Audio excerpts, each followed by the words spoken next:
Hello, bonjour et bienvenue à la série Bien s'épanouir au-delà de la cinquantaine. Aujourd'hui, je suis jointe par Sonia Léveillé, qui est une coach, qui est une femme d'inspiration et inspirante et qui, en plus, aide les femmes à retrouver le potentiel en eux et de le ressortir.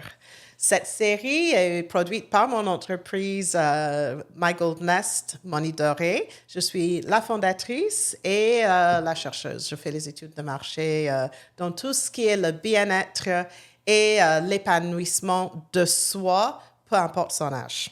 Donc, bienvenue et bonjour Sonia. Bonjour Fée, c'est un grand plaisir d'être avec toi aujourd'hui. Merci de l'invitation. Merci. Tu es arrivée, tu es rayonnante. Tes cheveux, ta couleur, ton blanc, ça t'a emmené un souffle de bien-être juste à te voir comme ça et de pureté. Donc, Merci. je suis très contente de te rejoindre. Merci. Une chose que j'aime beaucoup faire quand j'invite les gens, j'aime beaucoup ça, comme comprendre leur parcours, qui ils sont, où ils sont nés, etc. Donc, on va faire un petit tour de l'horizon de toi. Donc, en commençant... Ton historique. C'est ça. Parlez-nous de toi. Où est-ce que tu es né? Où est-ce que tu as grandi? Moi, je suis née ici au Québec, dans les Laurentides. J'ai vécu en fait, Saint-Donat pendant 7 ans. Donc, c'est dans la Naudière, dans les Laurentides, où ma famille est d'origine. Ma famille paternelle et maternelle étaient là. J'ai déménagé rapidement à Saint-Jérôme et c'est là que j'ai passé 10 ans, en fait, 10, 11, 12, 15 ans à peu près de ma vie, pour ensuite arriver à Montréal pour mes études universitaires. Donc, je suis toujours...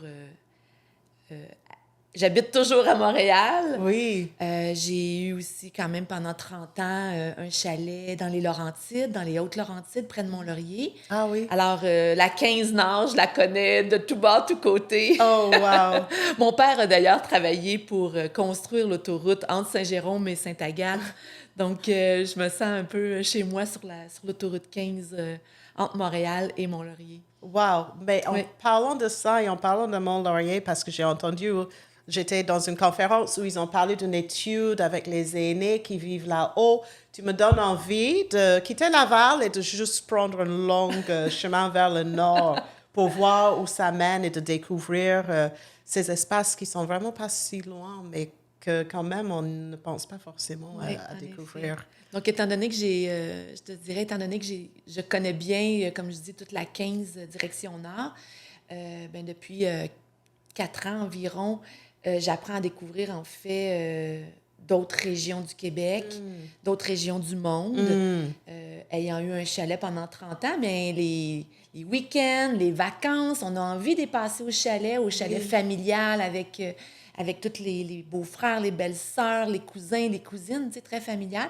Donc, depuis 5 ans environ, là, je suis plus orientée vers d'autres horizons là, à découvrir. Wow, c'est fascinant. Et donc, est-ce que tu as des frères et des sœurs?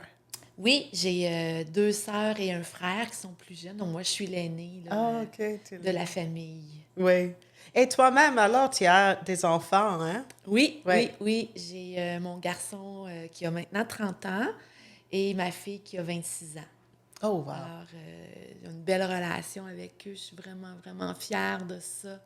C'est un des éléments qui est toujours important dans ma vie. Puis, il habite pas loin, donc on a une belle, une belle proximité là, qui nous convient à tous. Donc, Ça, c'est oui. très beau. Ça, Oui. c'est très beau aussi pour cette continuité de génération Oui. que tu as vécu toi-même Oui, avec oui. la Donc, je suis la pas grand-mère chaîne, encore. C'est pas dans les plans encore. Je vois pas quand est-ce que je vais être grand-mère. Mais c'est aussi un des éléments que je veux profiter de voyager, d'explorer, de découvrir davantage. Parce qu'on va parler évidemment de ce que j'ai fait dans la dernière année probablement. Mais donc, pour que quand je serai grand-maman, d'être près, j'ai envie d'être près de mes petits-enfants aussi. Super. Oui. Et donc, tes études, tu les as fait à Montréal. Qu'est-ce que tu as étudié?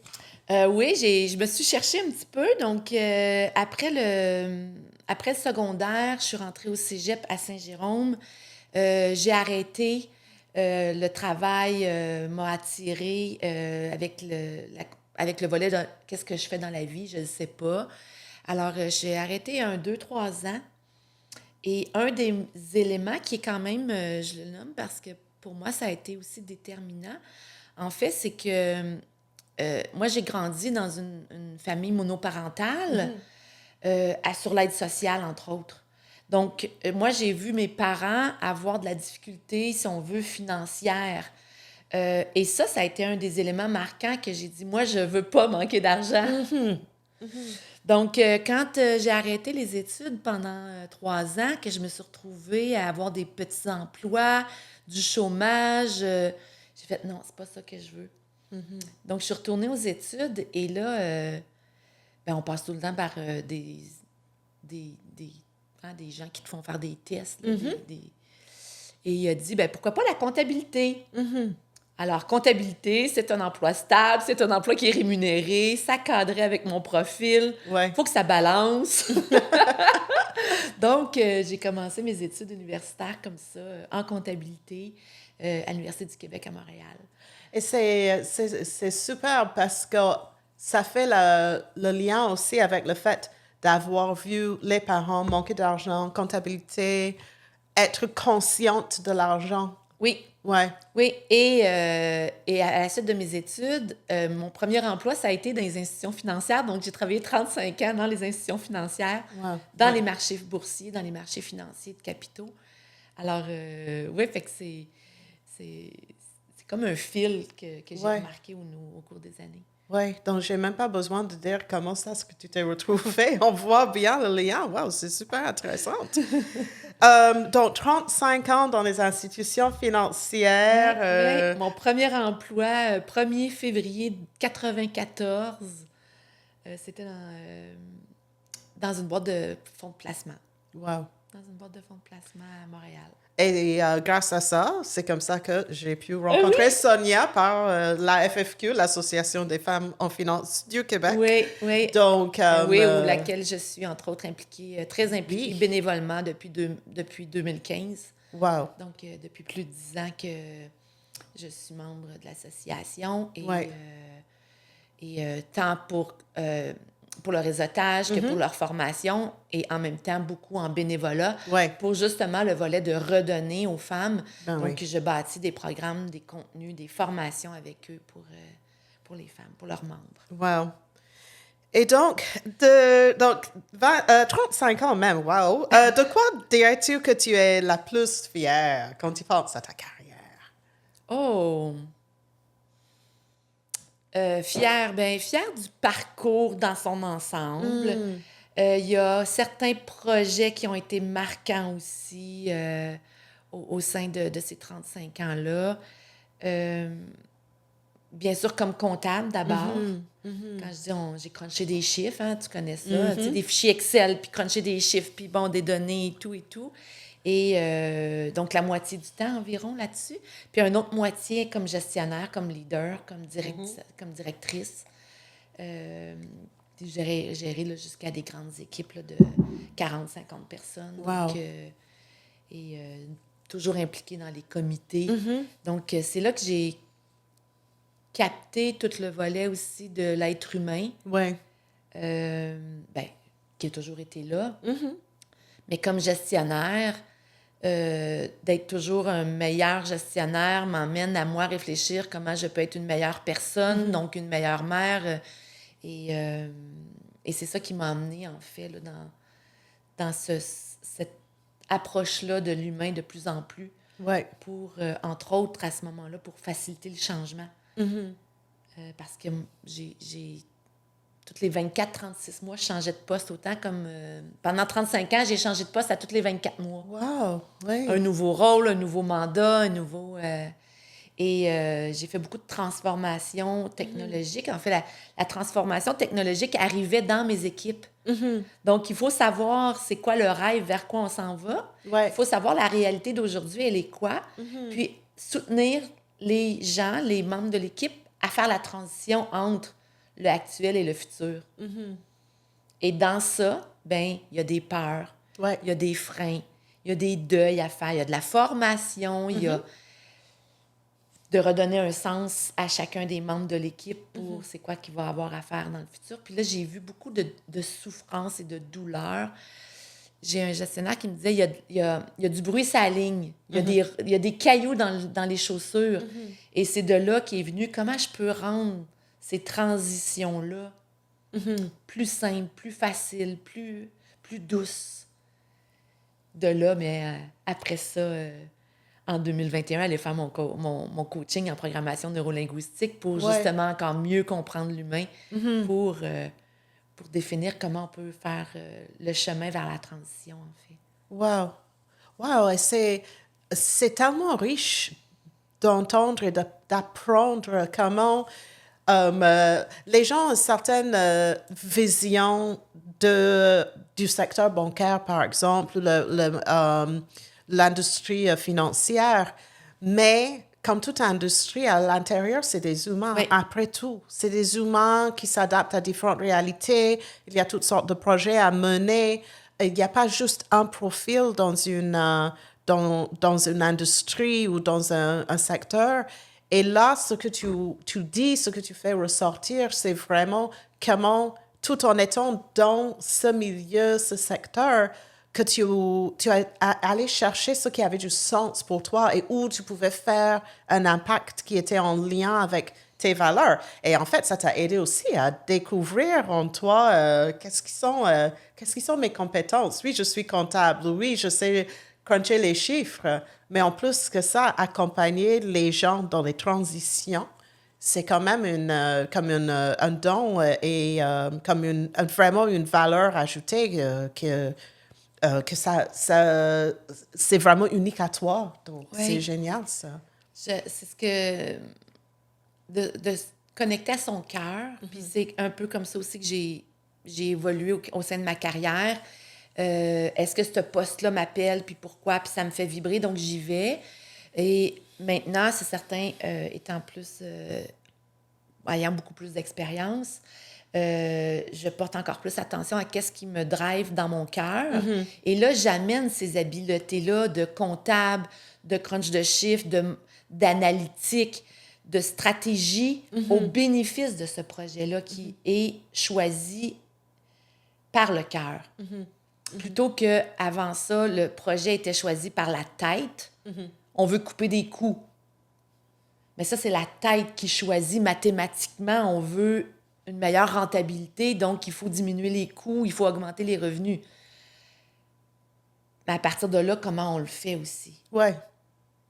Et comment trouver du sens. Et ça, tu l'as bien nommé, donner du sens, c'est un peu ce qui me motive beaucoup aussi depuis quelques années. C'est comment accompagner les gestionnaires, les femmes principalement, dans ces grandes organisations-là, ou les entrepreneurs en expansion, en croissance.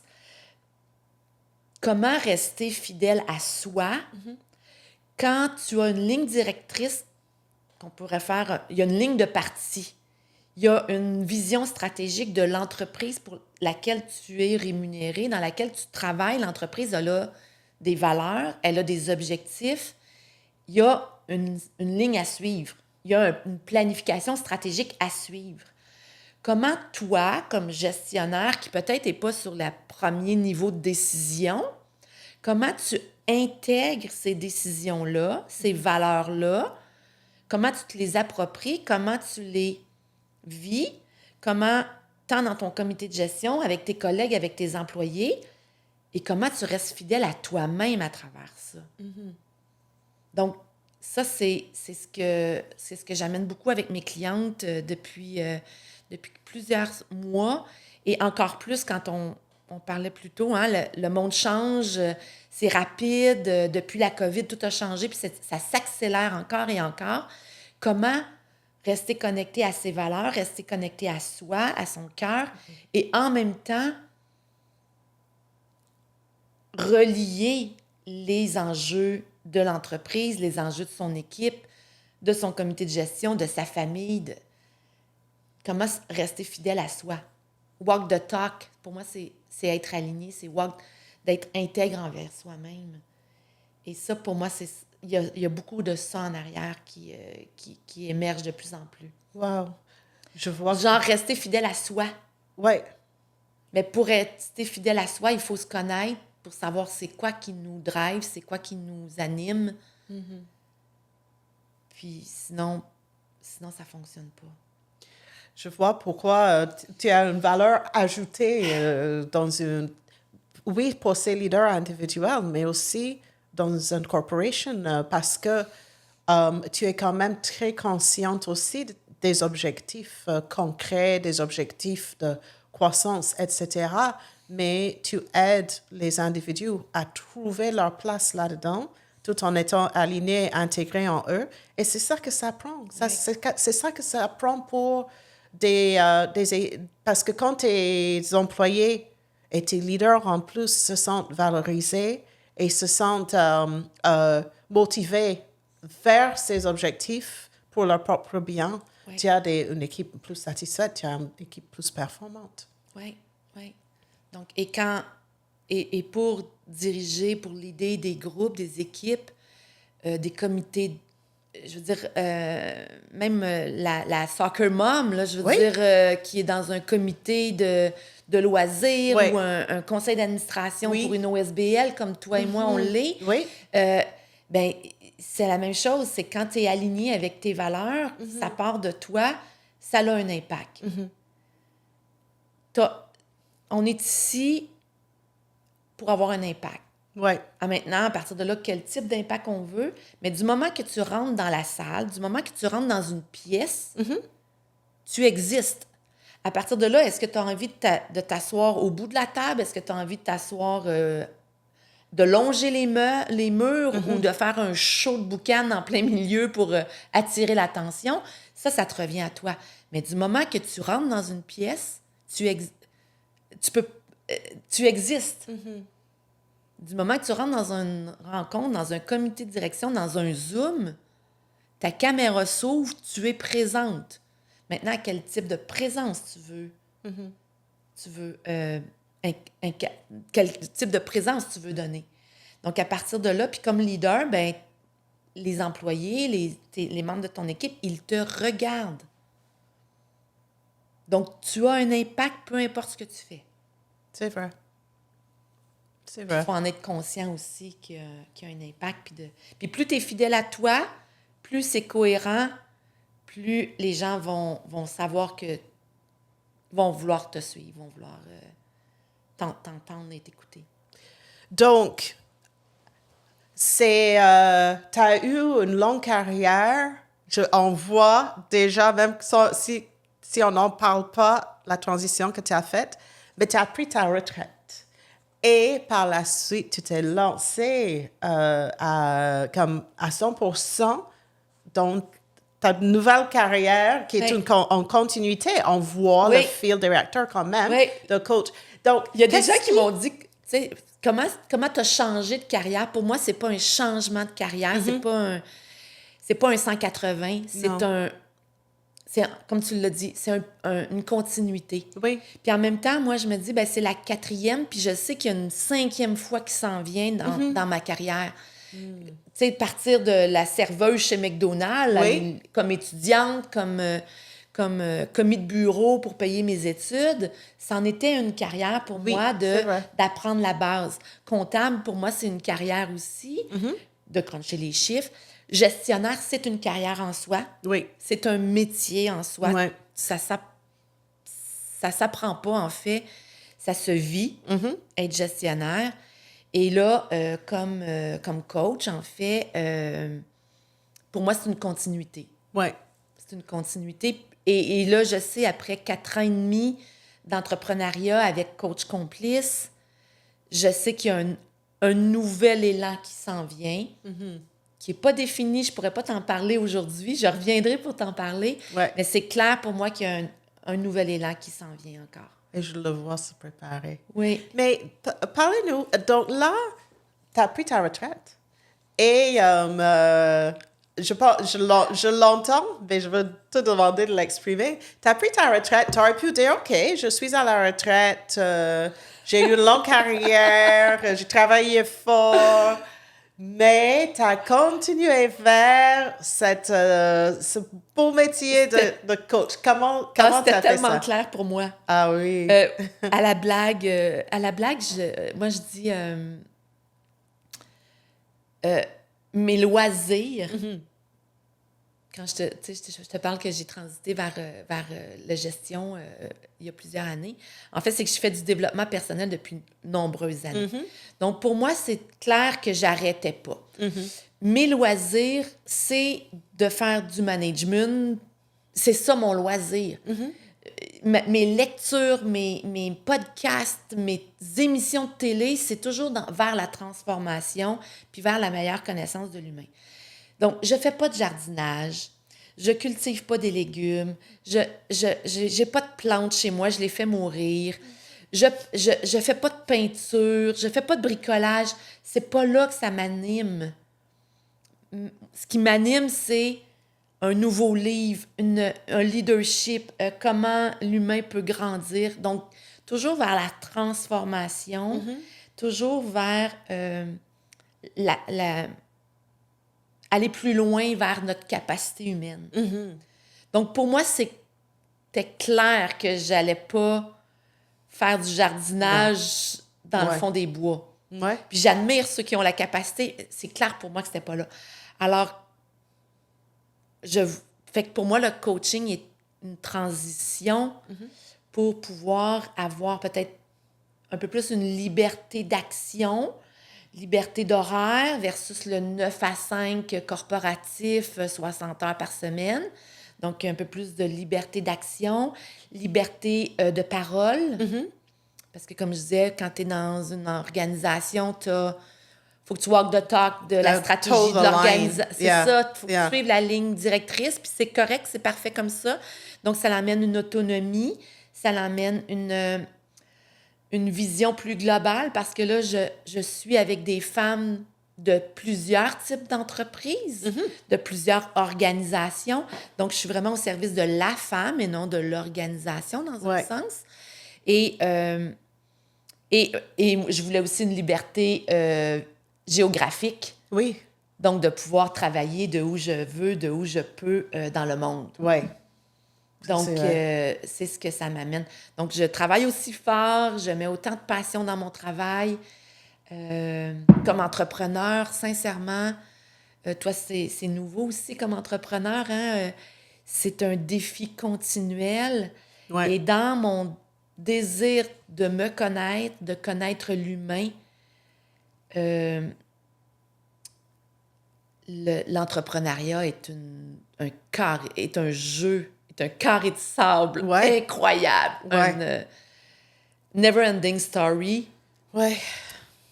Ça te met au défi de toi envers toi. C'est toi qui décides, c'est toi qui gagne, c'est toi qui fail. Tu peux pas remettre la responsabilité sur personne d'autre. Ouais. Ça, c'est une bonne perspective à avoir par rapport à ça. Ouais. Et c'est ça aussi, c'est que chaque personne, moi, je parle d'autonomie financière, d'autonomie de liberté, liberté de choix, liberté d'action, liberté géographique pour ma part. Ouais. Bien, cette liberté-là, elle vient avec des risques, des avantages, des désavantages. Mais au bout de la ligne, c'est de la responsabilité personnelle. Et ça revient avec la connaissance de soi. Oui. Et ce que tu as exprimé tout à l'heure quand il s'agit de connaissance de soi aussi, ce que je trouve, c'est que ça aide les gens à... c'est comme si on cherche trop, des fois, et souvent les femmes, on cherche la permission, souvent. Donc là, quand tu as parlé du fait que... on va aller valider si c'est OK. Yeah, exactly. Et tu as parlé du fait que, tu sais que tu n'es pas quelqu'un qui va être contente de faire du jardinage, du bricolage. Toi, ce qui t'anime, c'est le développement de soi, c'est la lecture des livres dans ce sens-là. C'est comme ça aussi que je t'ai vu pour la première fois dans le club de lecture. Le club de lecture, effectivement. Oui, c'est ça. Et moi, ma créativité, ma créativité s'exprime dans le problem solving, dans trouver des solutions, Oui. dans la transformation, dans l'innovation. Donc, on part du point A, on s'en va vers le point B. Parfait, on connaît de où je pars, où je vais, mais pour y aller, il y a tellement de chemins. Oui. Et moi, c'est ma force, c'est de trouver le chemin pour passer du rêve à la réalité. Et avec ça, bien là, je suis aussi en mesure de le faire autant par mes connaissances académiques et mon expertise de comptable, de gouvernance, de directrice des opérations, que par ma programmation neurolinguistique, par mon intuition, par mon ressenti. Donc, c'est une combinaison de cœur et de tête qui, ensemble, trouvent le bon chemin. Et donc, une partie des services, de l'offre que tu offres aux femmes aussi, ça c'en est un, par exemple, Oui. pour aider les Oui. femmes à comme recentrer sur qu'est-ce qu'elle veut, développer, c'est quoi le bon chemin pour y arriver, et l'aspect financier aussi. Et parce l'aspect que, concret de oui, comment on fait ça. Oui. Comment on fait un plan d'action. Puis c'est là que toute l'expertise développée, exemple, en entreprise, bien, Ouais. on va faire un plan stratégique. Oui, oui. On va faire un plan de mise en œuvre. On va sortir un SWOT, un avantage, force-faiblesse, avantage, tu sais. On va sortir les choses qu'on a apprises à l'université parce qu'on a un background business. Bien, on va les sortir, mais pour toi. Ça, c'est magnifique. Pour toi comme personne, pour toi dans ta carrière. Yeah. J'ai deux clientes que j'accompagne en ce moment. Une, elle se demande justement comment retrouver son sens pour diminuer ses heures de travail parce qu'elle est chef d'entreprise. Mais on retourne à qu'est-ce qui est important pour toi. Et avec ça, je lui demande, mais c'est quoi tes produits qui sont les plus rentables? C'est quoi les produits qui sont les plus avantageux? C'est quoi ton chemin de ton process pour automatiser ou quoi que ce soit? Donc, au bénéfice de son entreprise. Une autre, elle est aussi à retrouver son sens parce que c'est de soutenir les femmes en finance, mais d'une nouvelle façon dans l'économie actuelle. Ouais. Puis elle fait, comment on fait ça, Sonia? J'ai pas les réponses, tu as les réponses en toi. On va avancer ensemble. Tu vas pouvoir trouver tes réponses à toi. Et à partir de là, bien, on applique la stratégie de ton réseau de contacts, activer ton réseau de contacts, mettre en place les stratégies que tu as apprises, que tu as, comme gestionnaire, fait pendant 30 ans. Mais là, tu les mets à ton avantage, à ton service, à toi. Oui. C'est vraiment... c'est vraiment unique, je dirais, en termes de ce que tu proposes et tout ce que tu emmènes. Je trouve que c'est ça le coaching et les coachs, je trouve. Je trouve que, comme toi, tu incarnes certaines valeurs, une certaine approche et aussi toute cette expertise combinée. Donc, c'est super. Ouais. Et donc, on va parler parce que c'est génial, comme j'ai dit, tout ce que tu emmènes, à ce que tu accompagnes et tout ça. Mais en tant que toi, Sonia, tu ne cesses pas de te développer et tout, et de s'épanouir et tout ça, d'apprendre de nouvelles choses, de se challenger. Et donc, j'aimerais ça qu'on parle de ton voyage récent. En Tunisie, dans le désert, etc. Tout d'abord, qu'est-ce qui a motivé ce voyage? La première fois que j'ai nommé que je voulais aller dans le désert, en fait, je suis allée en Inde aussi en 2013. Oh, wow! Je suis allée en Inde en 2013 et quand je suis revenue de là, j'ai fait, OK, ben c'est quoi mes prochains rêves un petit peu? Et j'ai vu une publicité qui parlait d'aller passer le jour de l'an, parce que moi, j'aime le 31 décembre et le 1er janvier. Je préfère ça à Noël, exemple. Fait que moi, je décore peu. Moi, c'est l'esprit de boucler une boucle et du renouveau. Donc, 31 décembre, 1er janvier, il y avait une retraite qui annonçait d'aller passer le 31 décembre dans le désert. Et je me rappelle, j'ai gardé longtemps ce dépliant-là en me disant « Oh, wow! » À ce moment-là, c'était une publicité avec le Maroc. Donc, je connaissais désert du Maroc, c'était ça.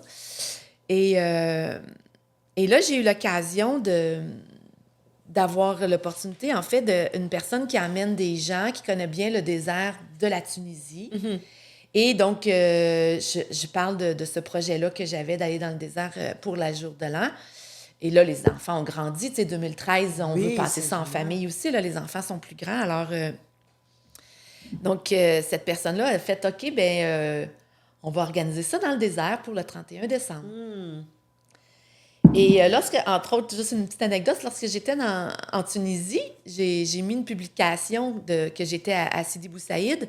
Et là, j'ai un de mes employés tunisiens qui me dit « Hey, t'étais à Sidi, wow! » Puis il me dit « Te rappelles-tu quand tu m'as recruté en 2000... » Je l'ai recruté, lui, en 2014. Il dit « Tu me parlais déjà du désert. » Puis moi, je te parlais du désert de la Tunisie, puis on passait des heures à parler du désert de la Tunisie. Je me rappelais pas de ça à ce moment-là. Donc, tout ça pour dire donc, que j'ai passé le jour de l'an du 31 décembre 2024, donc un passage vers 2025 avec un beau groupe dans le désert, vraiment, avec les nomades, les gens qui sont... c'est ça leur vie, d'emmener les gens dans le désert. Et puis avec Agnès, en fait, qui organise ces voyages-là, elle a eu l'occasion d'avoir d'autres clients en février. Fait que j'ai dit, je rembarque en février. Wow. Et elle avait d'autres clients en avril. Donc, j'ai dit, j'embarque en avril aussi. Wow. Donc, ce qui fait qu'au global, c'est près de 21 jours dans le désert, en Méharé, que j'ai passé là, en début d'année 2025. Wow. Oui. Qu'est-ce qui, je trouve que ça ressort et quand on te voyait, parce que j'étais dans un groupe avec toi en coaching, de semaine en semaine, c'était comme si tu réveillais, c'est drôle, en plus ton nom c'est l'éveillé. Ouais. Tu te réveillais de plus en plus en plus à chaque semaine. Qu'est-ce qui te reste de plus fort par rapport à ça? En fait, parce que c'est intéressant, j'ai eu cette conversation-là aussi cette semaine. Oui, le désert a été, je vais parler encore au présent, est important pour moi dans ce que j'ai vécu en début d'année 25. Et en même temps, comme coach, on fait souvent, puis comme tu l'as fait un petit peu, de où tu viens, où tu t'en vas. Hein? Donc, quand tu le ramènes, cette expérience-là du désert, quand tu la ramènes sur ma ligne de temps de ma vie globale, c'est en même temps une étape marquante et en même temps l'ouverture vers le nouveau. Ouais. Donc, comme je disais que j'ai eu ma carrière, si on veut, de caissière, de commis de bureau, j'ai eu ma carrière de comptable, j'ai eu ma carrière de gestionnaire, j'ai ma carrière de coach. Bien, dans toute cette lignée-là, parce que je fais beaucoup de formations aussi, de transformation, comme je l'ai dit, bien, le désert s'est imbriqué parmi toutes les autres lectures, activités que je fais dans ma vie. En ce moment, c'est un élément marquant 2025, comme l'Inde a été un élément marquant en 2013, comme mon entrée à l'université. Je te nommais que je viens d'une famille monoparentale sur l'aide sociale. Ouais. Moi, j'avais les mains... les mains tellement moites et le niveau de stress tellement élevé entre l'anxiété et le stress, entre le pétillement joyeux et la nervosité, que ma première semaine à l'université en 92, là, c'était sky's the limit. Parce que je suis la seule chez moi, je suis une des seules dans ma belle famille, j'ai été mariée 30 ans, à avoir fait des études universitaires. Donc tu sais, je pourrais te parler comment je me suis sentie en 92, les premières fois que j'ai mis les pas à l'UQAM. les premières fois que j'ai mis les pas à Caisse de dépôt et de placement, quand on a eu le bel, Ouais. le bel édifice Ouais. qu'il y a maintenant, mais ça n'a pas toujours été là. Mais moi, j'étais à l'emploi de la Caisse de dépôt quand on a inauguré ce projet-là. Je pourrais te parler le bug de l'an 2000. En 1999, on a changé les systèmes parce qu'ils ne passaient pas l'an 2000. J'ai mis en place des stratégies. Tu sais, j'étais sur des équipes pour transférer la crise financière en 2008. La COVID avec le VICA qui sautait de partout, on n'avait jamais vu ça. Donc, le désert, quand je le mets sur une ligne de temps, c'est un élément marquant qui a un avant et un après. Ouais. Parmi une ligne. Parmi une succession Ouais. d'évolution, de transformation. Mes valeurs, une valeur importante, c'est la liberté. C'est pour ça que j'œuvre aussi auprès des femmes dans un volet d'équité. J'œuvre aussi auprès des femmes dans le volet carrière parce que c'est par là que rentre l'autonomie financière, Oui. Oui. le pouvoir économique. Et à partir de là, ça donne de la liberté de choix aux femmes. Ouais. Parce que tu peux choisir de quitter un mari ou pas, de quitter une job ou pas, d'investir. Ça donne une liberté économique de faire des choix. Donc, moi, c'est la liberté. Et c'est ensuite de ça, beaucoup l'évolution et l'apprentissage qui est mes lignes directrices. Donc, le désert vient s'imbriquer dans les coachings que moi-même, je me fais coacher. Moi-même, j'investis en moi. En fait, c'est comme mon baccalauréat. Hein? Mon baccalauréat, je suis retournée aux études, je l'ai payé. Ouais. J'ai fait mon titre de CPA, j'ai fait mon titre de coaching. Pour moi, c'est que j'investis en moi. Ouais. Ça, c'est très important. Donc, le désert, c'est de l'investissement en moi. J'ai été extrêmement bien accompagnée. J'ai été extrêmement bien guidée. J'ai pu rencontrer des personnes fantastiques. Donc, c'est les liens, encore là, humains. Et voilà. Et c'est pour aller vers le futur un petit peu, ben c'est aussi comme en suivant mon cœur, en suivant ce désir-là de redonner, que j'organise en ce moment avec des collaboratrices. Donc, on est 3 femmes. Oui. On fait un bootcamp. Donc, c'est une semaine complète de formation en Tunisie. Et en même temps, avec un volet économique, développement économique, socio-culturel et économique entre les femmes canadiennes, entrepreneurs et les femmes tunisiennes. Donc, ce partenariat-là se fait, entre autres, avec une experte en EDI, donc équité, diversité et inclusion, qui veut mettre en place les normes canadiennes de EDI en Tunisie. Donc, c'est comme ça qu'on s'est croisés. La Tunisie, équité, diversité, inclusion, on n'est pas bien loin du leadership féminin et de ce que j'incarne, qui est l'autonomie financière et la liberté des femmes, au bénéfice des entrepreneurs. Donc, encore là, un volet, avec un développement économique, socio-culturel entre le Canada et la Tunisie. Donc, ça aide autant les Canadiennes qui veulent développer un nouveau marché. On veut diminuer notre dépendance aux États-Unis, entre autres. Ouais. La Tunisie est un des pays francophones nord-africains qui est parmi l'économie qui va bien. Donc, c'est une porte aussi pour les Canadiennes, c'est une porte pour l'Afrique francophone, tout en ayant un soutien et en ayant le contact avec ces femmes tunisiennes-là. Les femmes tunisiennes ont eu le droit de vote avant les Canadiennes et les Québécoises. Wow! Ah, ça, c'est incroyable. Ça, c'est vraiment un fait à et en connaître, même temps, là. ils vivent dans un pays maghreb avec des mœurs qui sont différents peut-être de les nôtres. Ouais. Donc, il y a aussi un volet culturel à apprendre en allant là-bas. Et dans un pays magnifique qui borde autant la Méditerranée que le désert. Ouais. Donc, on va avoir vraiment de la formation là-bas qui va autant être sur le leadership, l'entrepreneuriat, qui va être bénéfique tant pour la femme tunisienne que la femme canadienne. Ouais. Donc, un nouveau partenariat là, pour qui s'enligne pour les 2 à 3 prochaines années, là, d'emmener.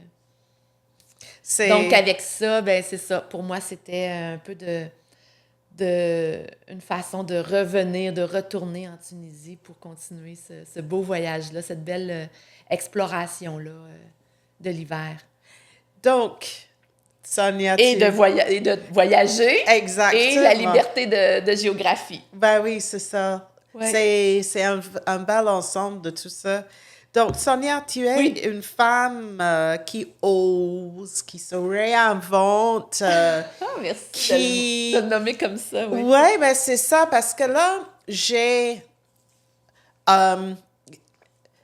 mon concept de thriving past 50, s'épanouir au-delà de la cinquantaine. Pour moi, c'est un genre de recherche des elders, des gens qui sont un exemple que c'est possible de continuer à se développer, c'est possible on a tellement de potentiel en nous que peut-être on n'a pas développé complètement jusqu'à ici. Totalement. Et même à ça, tout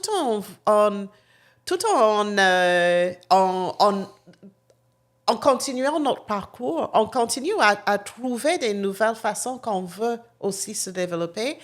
Et mais tout le monde pense, pas tout le monde, beaucoup de monde pense que c'est quand même peut-être leur carrière est figée. Peut-être ça, c'est le chemin qu'ils devraient prendre, c'est fini, c'est décidé. Ce n'est pas le cas. En plus, à cet âge, on commence à voir, peu importe si on a eu les enfants tard, comme moi, j'ai eu mon enfant tard, mais j'ai un grand enfant maintenant.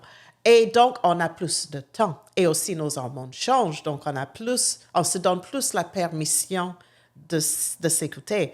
Donc, si tu devrais donner un message aux femmes, tout d'abord des femmes qui commencent à approcher mi-quarantaine, fin de la quarantaine, etc., quel conseil dirais-tu aux femmes qui sont à un croisé de chemin et qui hésitent ou qui ont peur d'oser ou pensent que peut-être ils ne devraient pas, même s'ils savent qu'il y a quelque chose qui bouillonne en eux? Quel conseil dirais-tu?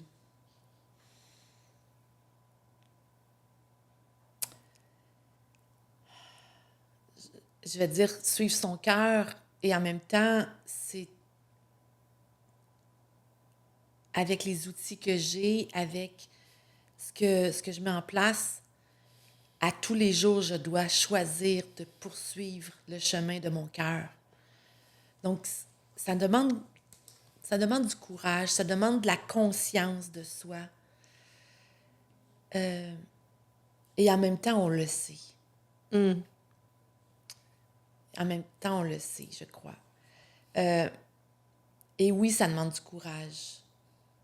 Et en même temps, ben sinon, ça donne... Pour moi, ça donne quoi de vivre, dans un certain sens? J'ai de la difficulté à donner un conseil parce que je trouve que c'est...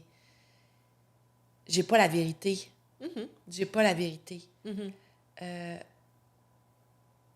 Il y a plusieurs façons, comme je dis, de trouver son chemin. Mais est-ce que ça dit oui?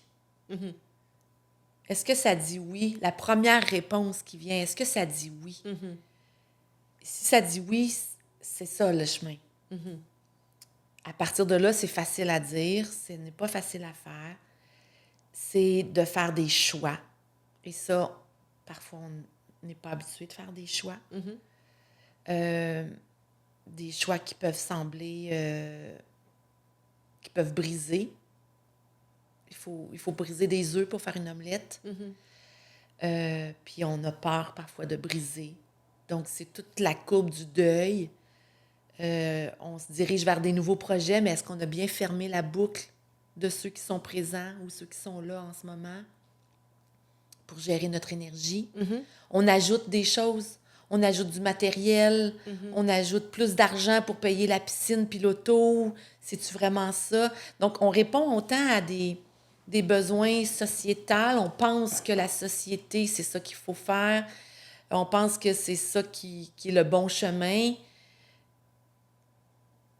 Puis on se met des barrières, on se met des barrières dans notre vie personnelle, des barrières financières, des barrières mentales. Puis d'entendre ces barrières-là, ces freins-là. J'utilise souvent l'anecdote de, tu sais, on a la courbe d'apprentissage. La courbe d'apprentissage, la première étape, c'est je suis inconscient, incompétent. Je sais pas ce que je sais pas. Si je sais pas ce qu'il y a derrière la porte, je peux pas choisir quelque chose de différent. Du moment que j'ouvre une porte, je fais « Oh my God, il y a tout ça que je savais pas encore. » Et là, devient « Oh my God, il y a tout ça que je sais pas. » Là, tu fais comme à la fois « Youpi, il y a tout ça que je sais pas. » Puis en même temps, il y a « Oh my God, je sais pas tout ça. » Mais tu sais pas ce que tu sais pas. Donc, du moment que tu commences à comprendre qui tu es dans la conscience de soi, dans la compréhension de soi, ben là, tu peux agir. Ouais. Donc, si tu choisis toujours le prix de consolation, dis, ah oui, j'aimerais la robe bleue, mais finalement, la robe rouge, elle coûte moins cher. Je vais prendre la robe rouge, mais en fin de compte, quand tu mets la robe rouge, même si elle est rouge, tu vibres pas, parce que c'est pas elle que tu voulais. Mais si tu choisis la robe noire qui t'allait tellement bien, à chaque fois que tu la mets, puis c'est pas une question de prix des fois, Ouais, non. tu la mets, mais tu vibres, puis tu brilles, ben tu vibres autrement. Donc, mais si tu n'entends pas cette petite voix-là qui dit « Non, c'est la robe noire que je veux, puis c'est elle que j'aime. » Ouais. Puis tu dis « Non, non, je vais prendre l'autre. » Fait que là, je nomme la robe, je nomme l'alimentation, je nomme un amoureux, une job, peu importe. Donc, cette petite voix, elle sait. Elle sait. Je sais que ça fait pas très business, puis qu'on dit, tu sais, à partir de là, comment tu vas emmener ton projet, si on le revient dans un projet de business, comment tu vas emmener avec des KPI, comment tu vas emmener avec attaché, que ça fait du sens avec le plan stratégique. Mais à l'intérieur de toi, est-ce que ça dit oui, ce projet-là, ou pas? Et quel chemin on prend? Super. Donc, moi, c'est vraiment ça, c'est le oui du cœur. Super. Ben, merci beaucoup, Sonia, pour ton temps aujourd'hui, d'avoir partagé ton parcours avec nous et aussi vraiment ton approche vraiment unique et en même temps vraiment unifiée. Oui, ça, c'est ce que je fais en ce moment. Oui. C'est de rassembler chacune des parties de soi, chacune des expertises de soi et de le voir en unité plutôt qu'en division. Oui. Donc, merci beaucoup d'avoir partagé ça Merci avec nous. tellement à toi. Je vais partager aussi tes liens parce que j'aimerais vraiment que les gens soient au courant qu'ils puissent rester en contact avec toi, te suivre, suivre aussi tes réflexions et réfléchir sur eux-mêmes aussi. Est-ce qu'ils écoutent cette voix? Est-ce qu'ils font taire le bruit autour d'eux aussi pour l'entendre? Oui. Comme dans le désert, il y a pas de... On entend le silence Ça, du c'est désert. une partie aussi. Merci beaucoup. Merci beaucoup à toi, fille. Karam.